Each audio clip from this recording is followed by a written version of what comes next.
So 1-1, big idea is just simply you're going to have to be able to name a point, a line, a plane, array, a segment, all of those words, and you're going to have to be able to draw them and identify it. If you see the picture, what is this?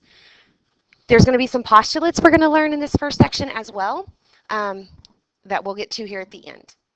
Lots of vocabulary. Like I said, I'll quit putting this on the notes because the list of them are at the end of your chapter. But lots of vocab in this first section. First word we're going to define is the word undefined terms, which is kind of weird. But there are 3 words in geometry that we cannot actually define by using other shapes. And those 3 words are point, line, and plane. Okay? Point, line, and plane. So we're going to give them a definition. We just can't define them with actual other shapes. You can't define a point by using a shape. That's why they're called undefined terms. Oh, I meant to erase that and not save that. Hold on one second. Just kidding. Talk to your friends.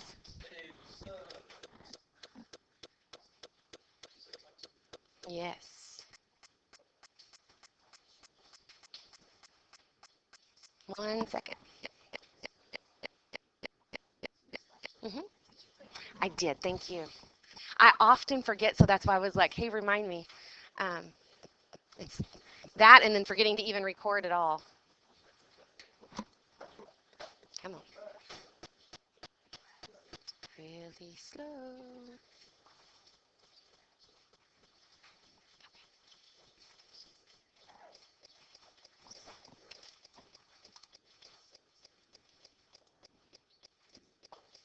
Okay, back up here. Sorry about that. I forgot to erase the writing from last hour. Okay, so first word he talked about in the video was point. Obviously, we don't want to name them things like Archimedes. That's ridiculous. Pick a letter to name your points, but it has to be a capital letter. I'll be super picky when you are naming. Let's try again. I don't know why it's being picky. There we go. It's just slow. Make sure that you pick a capital letter when you're naming a point. I think it's going to catch up. Maybe not. Come on. It did right before I went backwards. Technical difficulties. What is it? Do you see how it's there whenever I go back? I don't know. I'm going to need to write on it, though.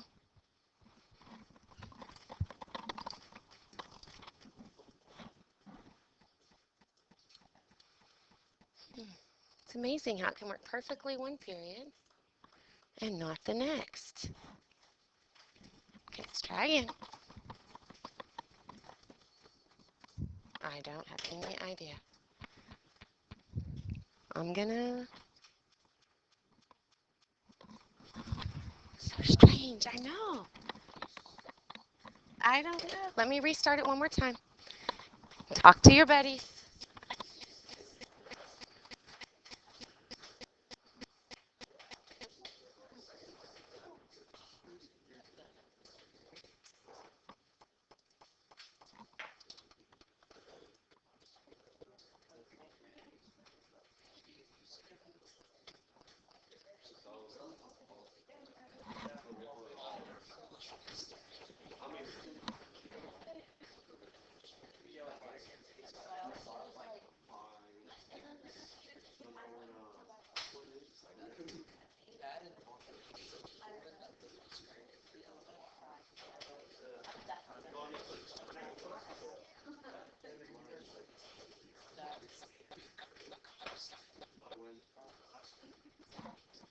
Okay, let's try this one more time.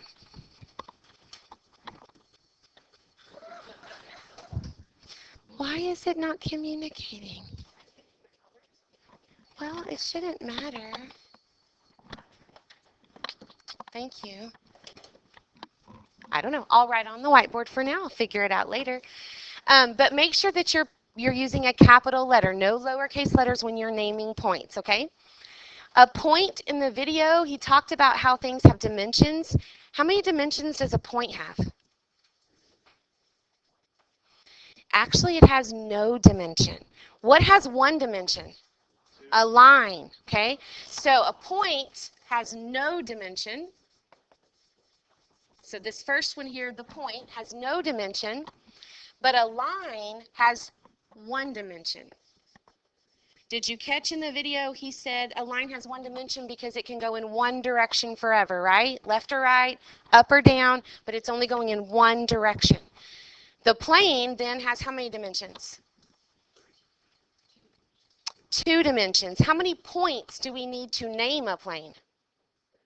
3. So it has 2 dimensions. So I'm pointing to these different things. It's making sense. The point has no dimension, line has 1 dimension, plane has 2 dimensions. The plane is a flat surface like your paper, like my board, the ceiling, the floor, your desk. Those are planes. 2-dimensional because you can go left and right and up and down. What did he talk about in geometry has 3 dimensions? So when we get to 3 dimensions, we'll talk about volume. So then we're dealing with shapes like cubes, cylinders, and we're talking about how much space can fit inside that shape. We're dealing with volume. So points, even though you can see them on your paper, they really have no dimension. In order to see them, we have to make them somewhat thick, but the theory is that they get smaller and smaller and smaller. They're just a tiny dot. So it's kind of like on a number line. You have a point at 0, you have a point at 1, but you also have a point at 0.0000001. And then you have a point next to that that's even, smaller. So a point in theory has no size, but when we draw it, we have to give it some thickness. All right. The biggest problem students have with the first chapter is notation. You have to be able to name things correctly. So on your notes, they've got this name column. I'm going to point out the things I see students struggle with. Points are named with what kind of letters? Capital. If you're naming a line, in the video, he showed you that you could name a line like XY as XY with a line above it. Make sure it has arrows on both ends. You can also name it, though, YX. It does not matter the order that you name those 2 points. Just pick any 2 points on your line. You do not name a line with 3 letters. How many points are on a line? Definitely there's 2, but how many? Infinitely many. They've just chosen to label 2 of the points. They could label 10 points. You don't want to have to write all 10 points when you name your line. So you just pick 2, any 2 that are on your line. A second way that you can name a line, which was not in the video, is sometimes they're going to have a lowercase cursive letter out to the side. That is not a point on your line. So if you see a cursive L or M or N, that is just a letter out to the side that you can use, and you put the word line in front and then your cursive letter. So it's another way to name a line. Where I see students make a mistake is sometimes I'll see a student name this line as YM and put a line above it. M is not a point. It's not a capital letter. It is not a point on your line. That is not how you name it. Okay? So 2 points on the line, or use the word line and a cursive letter out to the side. Plane. He talked about a plane. We just said you need 3 points to name a plane. Sometimes they'll label all kinds of points in your plane. You don't have to name all those points. How many points are going to be in a plane? At least 3, but how many points are in any plane? Infinite. Planes go on forever. Even though in the world we live in, our walls stop, our desks stop, our floors stop, a plane is a flat surface that goes on forever, so there's infinitely many points in it. Where I see students make a mistake is they'll have a picture of a quadrilateral and they'll have points here A, B, C, D, and so they'll want to name this plane A, B, C, D. That's wrong. Pick 3. Any 3. Doesn't matter the order. Just pick 3. Okay? So name a plane, you need 3 points. That's listed here. You need 3 points. The points are capital letters. He did not mention in the video another way that you can name a plane. So just like the line, do you see this little cursive capital R that's in the corner? Sometimes in a plane, they'll have a cursive letter somewhere in that plane in a corner. It's not going to have a dot beside it. R is not a point in your plane. It's just a way to name it. So a quicker shortcut way would be to put the word plane and then the cursive letter R. So there's two ways you can name a plane, either with 3 points that are in it, you still have to write the word plane, or the cursive letter in the corner. Okay, still have to write the word plane. Same thing with the line. If you use the cursive letter, you have to write the word line. If you're naming it with 2 points, you can use the symbol up above it. Okay, let's talk about planes for a second. The reason you need 3 points, let's say I put point A here, point B here. Does that guarantee that the plane I'm talking about is my whiteboard? If I say plane AB? No. I could have a plane that is coming out of the whiteboard this way, right? It's just kind of like the corner point over there. Let's call that B, corner point here A. AB could be the ceiling, or it could be this wall. So you need the third point to determine which plane are you referring to. If I put point C here, now if I say plane ABC, can it be this paper? No, because point C is not on this paper. It has to be the whiteboard. But if point C was on my paper right here, then plane ABC would be my paper. Does that make sense? Okay, the tricky thing in your book, when they draw pictures, you have to ask yourself, even if the plane's not in the picture, could it exist? So in other words, think about point A corner, point B corner, and then think about point C as being the back corner on the floor back here. Could there be a plane that went diagonally through this room and caught the corner down here? You could create a wall or a board or whatever that went from that line down here to the back. Is it in our room? No. But could it exist? Yes. So when you're answering questions, be really careful that you ask, okay, they didn't draw that plane, but could a plane exist? If it could, then the answer would be yes, it's a plane. So be really careful. All right, 2 more words today, collinear, coplanar. When you think of the word co, what do you think of? 2, what else did you say? Together, sharing, okay? When you see the word collinear, what's a word that sticks out in that word, collinear? Linear or line. So when we see collinear, the definition is points that lie on the same line. And I would underline that, but for some reason it's not letting me write right now. So if I were you, that would be the definition I would highlight or underline. Points that lie on the same line. Okay? When you look at this picture, can you name 2 points that are definitely on the same line? L and M, another 2 points. K and L. What about K and N? Are they collinear?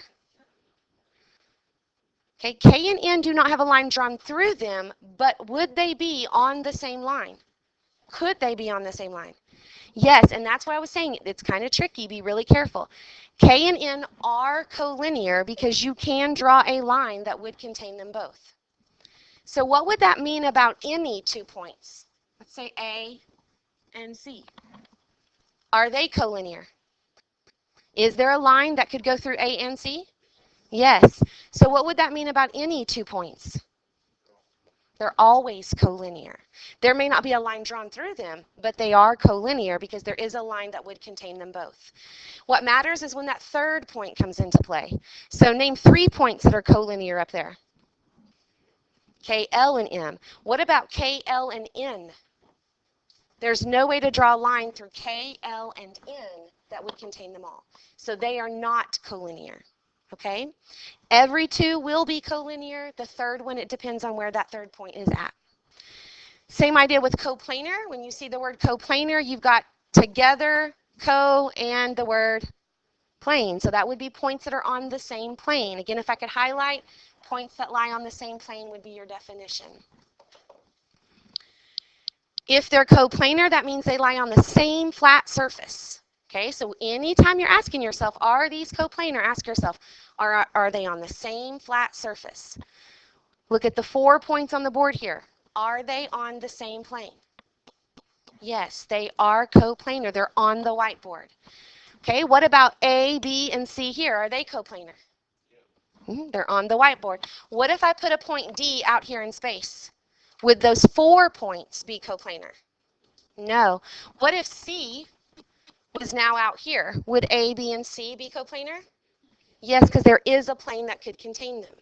So you're asking yourself, not is the plane drawn, but could it exist? And if so, then they are coplanar. If not, then they are not coplanar. Does that make sense? And they use the word non-coplanar when they say that they're not coplanar. All right, so you and your partner answered those two questions right now.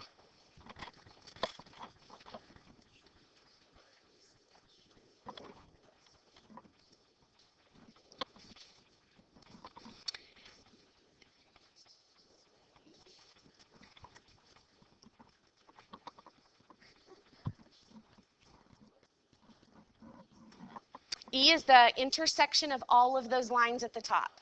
The point where all of those lines at the top meet.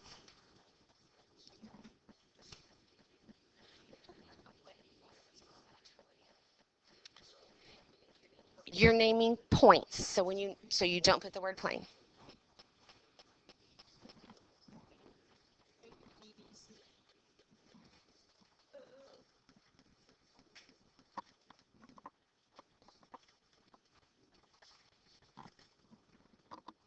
Be careful on number 1, you are just naming 4 points. It says name 4 coplanar points, so you should have 4 points listed on your paper. Part B, you're naming 3 different lines.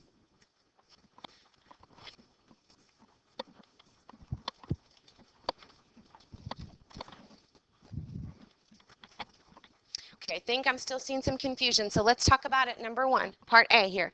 4 coplanar points. Points are just a capital letter. To differentiate between different points, you are going to need to use commas. I didn't say that, but you don't want to do this because that's going to mean something different later. Make sure you put a comma between them. That means you're talking about point A, point C, point D. Okay? When you look at this picture, what are 4 points that are on the same plane, coplanar? A, B, C, and D. The 4 that are on the bottom of this pyramid. Okay? A, B, C, and D. So when you write that answer, actually it'll show you here, then you should put A, comma, B, comma, C, comma, D. Just 4 individual points that are coplanar. Questions on that first one? Okay. Name 3 lines. Can somebody give me one line that you see in the picture? I heard BE and EC. Very good. BE and EC both would work. So when you write those, it should be 2 of those letters with the arrows above. So BE and you said CE? Is that correct? What was it? What's the third one? One more time. AD. Okay, be careful. What is AD? It's actually a segment. So watch for that. AD would be a line segment. AE would be a line. And make sure you're putting those lines above them with arrows on the ends. Any questions on naming lines? Okay. All right, it's too hard to read probably on your paper. My picture's not very good, but if you'll look up here, use the diagram now and name 2 different planes that you see in the picture using correct notation on how you name a plane.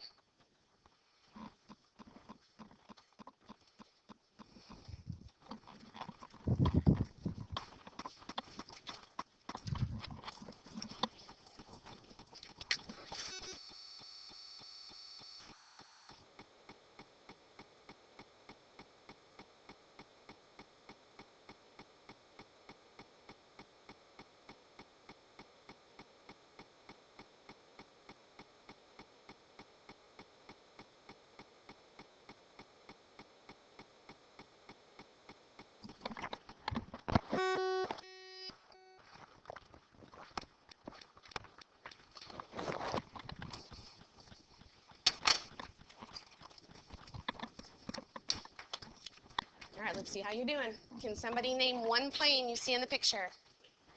Plane R. So remember, one way you can name the plane, you have to write the word plane, but then you put that cursive capital letter that you see in the corner of your plane. How could I name that same plane a different way? Okay, and again, you have to put the word plane. So plane, LNM. Just use 3 letters, even though there are 4 actually labeled. Okay, what's a different plane in the picture? Say again. Very good. Plane, BAC. Does the order matter? No. Okay, pick 3 letters and make sure you put the word plane in front. Any questions on planes? All right. So in the video, he talked about a segment, a ray, and a line. He did not necessarily talk about opposite rays, so we'll talk about that. Just some reminders from the video. A segment is part of a line, but it has 2 distinct endpoints. So it's going to have 2 distinct places where the line stops. When you name a line segment, you name it with its endpoints. The order doesn't matter. AB, BA does not matter, but make sure you put a line segment above it. Oops. Well, now what did I do?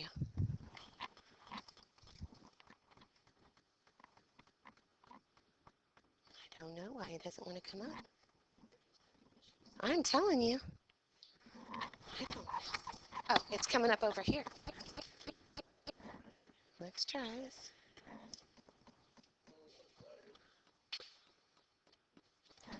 There we go. Okay. Endpoint is just that point that's at the end. You're going to use a capital letter when you name it. But an endpoint can also be the starting point of an array, which to me is really silly. You're calling it an endpoint, but it's also a starting point. But it is the place on an array that does end or is the beginning of your array before your array goes on in the other direction forever. Naming rays is the one thing that most students, if they make a mistake, that's where they make a mistake. Naming a ray correctly. The order matters when you name a ray. When you name a ray, you have to name it with the endpoint first. So for example, when you look at this ray, it doesn't matter if it's pointed to the right or pointed to the left. Where does it start? Where is its endpoint? What letter? R. So this ray has to be named RS. When you name a ray, your arrow always points to the right. It doesn't matter if your ray is going up, down, left, right. Doesn't matter. It always points to the right. Because what this is telling you is to draw a ray RS, you're going to start at R and go in the direction of S. So if the points were already on your paper, you would start at R and go through S. And that would help you determine what direction it's actually going. Okay? So for example, oops, still put that there. How could I name this ray? I can't name it TS because T is not where the ray starts. Where does the ray start? R. So I could name it RS with a ray pointed to the right or RT. The second letter doesn't matter as long as it's on the ray because it's just telling you the direction to draw the ray. So start at R, go through S, or start at R and go through T because it's going to go on forever anyway. Questions about rays? All right. So opposite rays are going to be rays that have the same common starting point, or they call it an end point. So they have a common end point, but they're going to go in opposite directions. So one's going to go to the right, one's going to go to the left. What will 2 opposite rays always form? A line. So when you see a line, it is made up of a ray that went to the right and a ray that went to the left. If I name this, how would I name the 2 opposite rays here? AC and AB. That means we started at A and went to the right, started at A and went to the left. Questions there? Okay. All right, so let's do this together. It says draw and label each of the following. A segment that has an end point M and N, and they've already given you the point N on your paper, right? And again, I'm going to keep trying, but I don't think it's going to let me write. Okay, give up. So now you just need to draw a segment on your paper with endpoints M and N. So a segment, they've given you N, you just pick somewhere else and put what letter? M, and then you're going to connect those points with a line segment, no arrows, no, doesn't go on forever. Simple, right? Okay, part B, we want opposite rays with a common endpoint T. Where does T need to go? Somewhere in the middle. And then you're going to have a ray that goes in one direction and a ray that goes from that T in the opposite direction. You could go ahead and put some other points on there, like S and R, so that you could name the opposite rays if they asked you to. What would be my two opposite rays here? TS and TR. Very good. Any questions on that part? Okay. Draw and label a ray with endpoint M that contains N. Go ahead and do that one on your own. Check with your partner.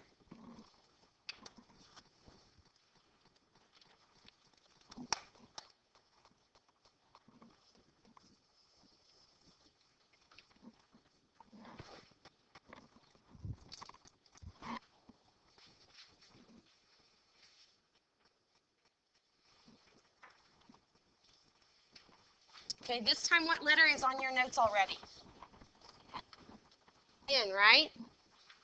Okay, so if it has, it says draw and label array with endpoint M, that means your M should have been somewhere else, and you should be going in the direction of N. Doesn't have to be over here on the left. You could have had your M up high and drawn your array going down, but it should have started at M and went through N. Any questions there? Postulates. We're going to learn 5 postulates today that you're going to need to understand. You're not going to have to memorize and write them out word for word, but you're going to need to know what they say. And I think of postulates of kind of common sense. When you hear them, most of the time you're going to be like, well, yeah, duh, that makes sense. It wasn't until I got to college that I ever heard the word axiom. That's just another word for postulate. So if you get to college and your professor's talking about all these axioms, they're just postulates. And so a postulate is a statement that we accept as true without proof. If you have talked to anybody about geometry, most of the time if somebody complains about geometry, what do they complain about? Proofs. Most students struggle with figuring out how to write proofs at the beginning. You're going to get amazing at them. But at the beginning, it's kind of a challenge. And so proof is something we'll work on later, but a postulate is accepted without proving it. We just believe it to be true. There's not a way to prove it true, but we haven't ever proved it false. So we just accept it as true. And there's 5 of them we're going to talk about. So here's the first 3. We've already really talked about these, or at least some of these. Through any 2 points, there's exactly 1 line. Would you agree if I draw 2 points on the board that there is only 1 line that can go through them, that contains both of them? Correct? There's lines that could go through each one of those individually, but if it's through any 2, there's only 1 line. Okay? Through any 3 non-collinear, that means not in a row. This is really important. If I draw 3 points in a row, A, B, C, draw a line. If I name this plane ABC, that does not define my plane. I don't know for sure what plane you're talking about. It could be this board, but it could be this paper because they were all on the same line. When you name a plane, not only do you need to pick 3 points, but they need to be not in the same line. So non-collinear. One of them needs to be somewhere off of the line to identify what plane you're talking about. Could be up here. Now I know you're talking about the whiteboard. Could be out here. Now I know you're talking about this paper. Okay? So when you name a plane, be sure to pick at least, you pick 3 points, but make sure one of them is not on the same line. But through any 3 points, would you agree that there is exactly 1 plane? So through these 3 non-collinear points, there is 1 plane that contains them. Okay? And if 2 points lie in a plane, then the line that contains those points will lie in the plane. That means if I take this piece of paper and draw 2 points on it, when I connect them and draw my line, is it going to be on my paper? Yes. So would you agree that's kind of common sense? 2 points on your paper, you draw and connect them, it's going to be on your paper. Okay. On your homework, if it says name the postulate, do not write on your paper 111. This is not going to help you. 111 is only because it's in chapter 1, section 1, and it's our first postulate. You just write out what it says on your homework. Now, when it comes to the test, I'm not going to ask you to have these memorized and write out the postulates. Okay, it'll be more questions that might be true or false on a test where I say, through any 2 points, there's 5 lines, and you would say false. Or any 2 points, there's 1 line, and you would say true. Okay, but on your homework, if it says I name the postulate, just write out what the postulate says. Okay, name this line. How could we name it? XY. Again, I hate that I can't write on my board. I'll have it fixed, I promise. So XY with a line above it, how else could I name it? YX with a line above it.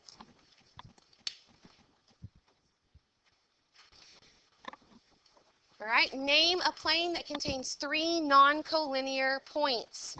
How could I name this plane? Plane R. How else could I name this plane? Plane GHF. Would N be used to name this plane at all? No. Okay. So plane GHF or plane R. Okay. So in Algebra 1, you guys talked about systems of equations.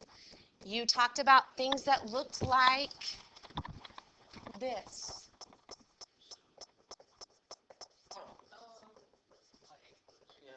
Right? And you solved systems of equations several ways. You did it by substitution. Do you guys remember doing that? You did it by elimination. You did it by graphing and finding out where they intersected. Do you remember that? What will this look like if I graph this y equals x plus 2? It'll be a line, right? So it's going to be a line. What's the y-intercept here? 2. And what's the slope? 1. Okay? So it's going to be a line. What is this equation going to look like when you graph it? A line also. And if these 2 lines intersect, then that means you have a solution. And where they intersect is your solution, right? And one of the ways you can do that is graphing it, and one of the ways is by substitution or elimination. And you guys did that in Algebra 1 to find your solution. In geometry, we're going to talk more about the intersection as the geometry point where they intersect. So we're going to focus more on this intersection is this point, okay? You gave it an ordered pair in Algebra 1. We're going to talk about it as the letter or the point in geometry. So we're looking at the shapes more so than we are all of the algebra. And then we'll apply algebra to what we learn. Sometimes your systems did not intersect. What would that mean geometrically about your 2 lines if they don't intersect and have a solution? Okay, there's no solution because they are parallel. So in geometry, we're going to talk about, well, what does that mean about the lines? The lines are parallel. Or sometimes they had infinitely many solutions. Do you remember solving systems where you had infinitely many? And that meant that the 2 lines turned out to be the same line. So they just landed right on top of each other. Does that make sense? Okay, so in geometry, we're talking about intersections. So that's really important that you understand we're looking at the geometry. We're about out of time, so here's what we're going to do. I lied to you. Our homework assignment is partly out of the core math book. We did not finish even section 1. So this is not due tomorrow, right? It's never due the next day. When's it due? Thursday. And so we'll finish up tomorrow and we'll see how far we get. But plan on this being due on Thursday. Go ahead and try to do the parts of the assignment that you know how to do so that you're not getting too far behind, because you will get another assignment on Thursday more than likely. Right. So, this is not due to Thursday. When is this due? Friday. Tomorrow is Thursday. Okay, so you will get another assignment more than likely tomorrow. So try to do as much as you can, but if it's in the other section, don't even worry about it. Okay? Yes. And you are free to go, guys. I don't know where the bell is, but yeah, I don't know what's going on. It's not